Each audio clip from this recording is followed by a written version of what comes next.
Ladies and gentlemen, the Palace Press Officer, Undersecretary Claire Castro. Magandang araw, Malacanang Press Corps. Pilipinas, handa na para sa ASEAN 2026. Nagpahayag ng kahandaan si Pangulong Ferdinand R. Marcos Jr. para sa ASEAN 2026 kung saan ang Pilipinas ang magsisilbing host country. Sa kanyang plenary intervention kaninang tanghali, sa nagpapatuloy na 47th ASEAN Summit sa Malaysia, binigyan diin ni Pangulong Marcos Jr. na nakatuon sa practical, inclusive at measurable initiatives ang pag-host ng Pilipinas sa ASEAN sa susunod na taon. Nagpahayag din si Pangulong Marcos Jr. sa patuloy na pagsulong sa legasiya ng ASEAN. Ayon kay Pangulong Marcos Jr., layunin umano ng Pilipinas na makamit ang ASEAN Vision 2045. Nagpaabot ng pasasalamat si Pangulong Marcos Jr. sa Malaysia para sa kanilang mainit na pagtanggap sa bansa at isang mainit na pagbati rin sa Timor-Leste bilang bagong kasapi ng ASEAN. Nagpaabot din ang Pangulo ng pakikiramay sa Thailand kasunod ng pagpanaw ni dating Queen Sirikit. Binigyan diin ni Pangulong Marcos Jr. ang kahalagahan ng ASEAN centrality sa pagtataguyod ng katatagan at pagtutulungan sa rehiyon. Mahalaga rin para kay Pangulong Marcos Jr. ang kahalagahan ng mutual benefits and dialogue, lalo na sa Indo-Pacific, habang binigyan din niya ang patuloy na commitment ng Pilipinas sa UNCLOS at Biological Diversity of Areas Beyond National Jurisdiction o BBNJ Agreement. Sa usaping ASEAN Trade Agreements, kagaya ng ATIGA Protocol at ASEAN-China FTA 3.0, binigyan din ni Pangulong Marcos Jr. ang suporta sa open markets, infrastructure development at regional economic growth. Patuloy din ang pagkilala ni Pangulong Marcos Jr. sa inclusive at sustainable development sa pamamagitan ng social protection, disaster resilience at environmental cooperation. At maaari na po akong tumugon sa inyong mga katanungan. Unang tanong mula kay Marie Sumali, GMA 7. Good afternoon, ma'am. Ma'am, with regards naman po sa bilateral meetings this morning, could you share with us the key takeaways and some major agreements and commitments reached during the bilateral meetings of the President with Cambodia, Canada, and Thailand, or kung pwede rin yung iba pang naabutan? Opo, sa ngayon, ang maibibigay ko lamang sa inyo ay ang kanyang ang naging bilateral meetings with Cambodia, Thailand, and Canada. Unahin po natin ang Cambodia. Ang dalawang leaders po ay diniscuss po ang upcoming Philippine chairship sa darating na Asian Summit sa susunod na taon. At ang Cambodia rin po ay nagpahayag ng kanyang suporta sa pagiging chairship po ng Pilipinas. At ang dalawa po ay napag-usapan din po ang developments between Thailand and Cambodia, especially the signing of the terms of reference of the ASEAN Observer Team. At pantungkol po naman sa Thailand, unang-una po ay pinaabot po ng Pangulo ang pakikiramay sa pagpanaw po ng Her Majesty the Queen Sirikit. At ang Prime Minister po ay ng Thailand ay nag-express din po ng suporta para sa Pilipinas sa darating na taon sa pagiging host country para sa ASEAN Summit. At ang dalawang bansa rin po ay pinag-usapan at gustong palawigin pa po ang usapin tungkol sa tourism, trade and investment, including po the engagement with private sector. At nagkaroon din po ng pag-uusap at na-highlight din po ang patungkol sa agricultural exchanges. At pagdating naman po sa Canada, nagkaroon din po, na-highlight po ang strong people-to-people exchanges. At nagpasalamat din po ang Pangulo sa Canada dahil sa pagsuporta sa Pilipinas patungkol po sa shared values at including po the international law, particularly UNCLOS. At sila po ay magkakaroon ng constructively engage in ASEAN. Yan, and they will also boost trade and investment and energy cooperation. So yan lang po yung pinaka-highlights sa kanilang naging bilateral agreements. Bilateral meetings. Okay. Ma'am, follow up lang dun sa Canada na binanggit na susuportahan sa UNCLOS. What specifically did you mean by this? Ano pong bahagi? Is this with regards to the ongoing more aggressive tension happening in the West Philippines Sea? Sinusuportahan lang po yung naging desisyon patungkol sa ating karapatan maritime rights at dahil ito po ay base naman sa international law at ito po ay sinusuportahan ng Canada. Sunod na tanong mula kay Chloe Hufana, Business World. Good afternoon po. Ma'am, pasensya na, follow-up lang po dun sa Canada. Napag-usapan po ba kanina yung status ng Visiting Forces Agreement as well as ang ating Philippine-Canada Free Trade Agreement? Hindi pa po namin masasabi at malamang ang Pangulo po kung makapagsasabi niyan kung meron na pong ganyan. As we speak, wala pong naibanggit sa amin na kung ito na pag-usapan. Thank you po. On other matters po, nabanggit niyo po yung ATIGA and ASEAN-China Free Trade Agreement 3.0 upgrade. Yusek, why are these two trade pacts important for the Philippines in terms of trade relations, and what are the projected figures on trade flows, exports, imports, and investment that the Philippines can expect?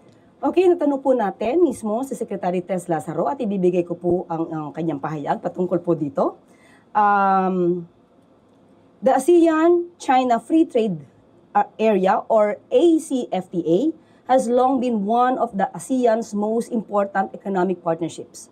Now, with the 3.0 upgrade, both sides are working to make this partnership more modern, more comprehensive, and better aligned with today's global realities.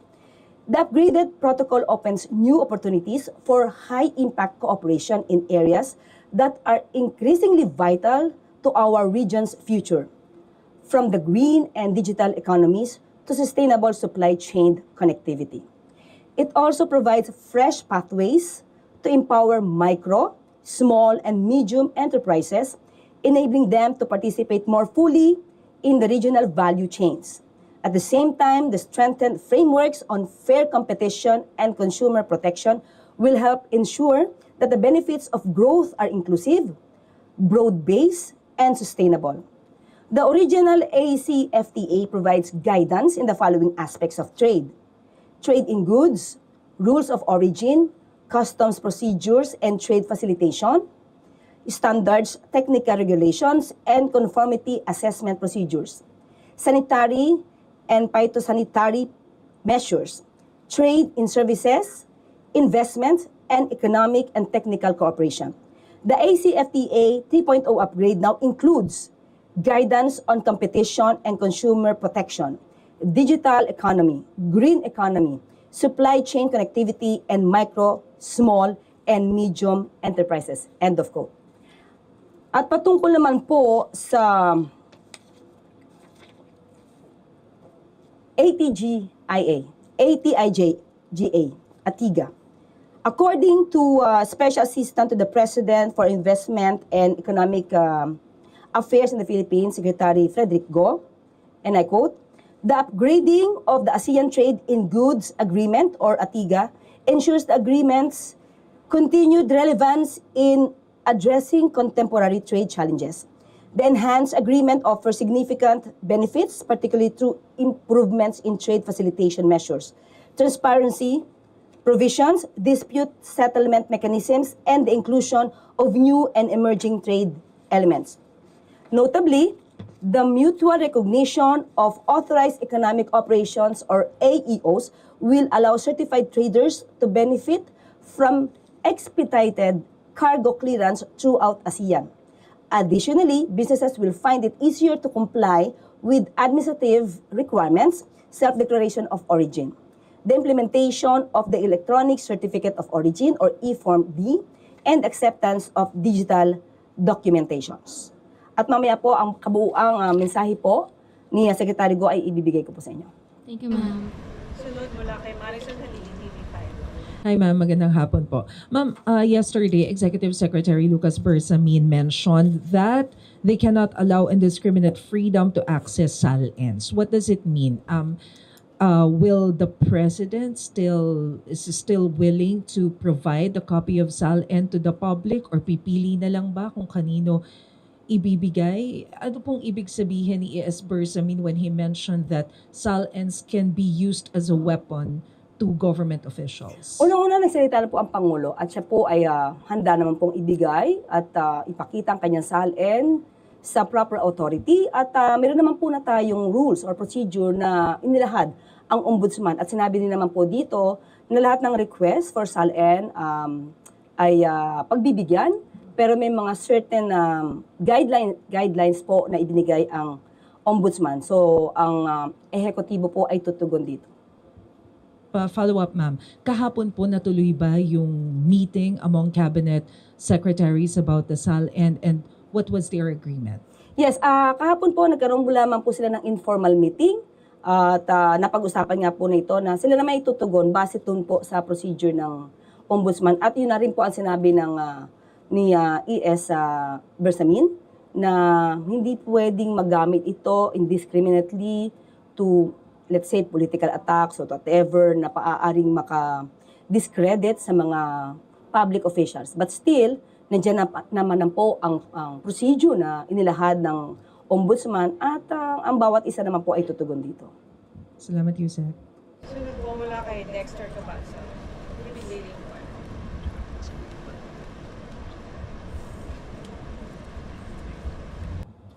Good afternoon po, Yusek.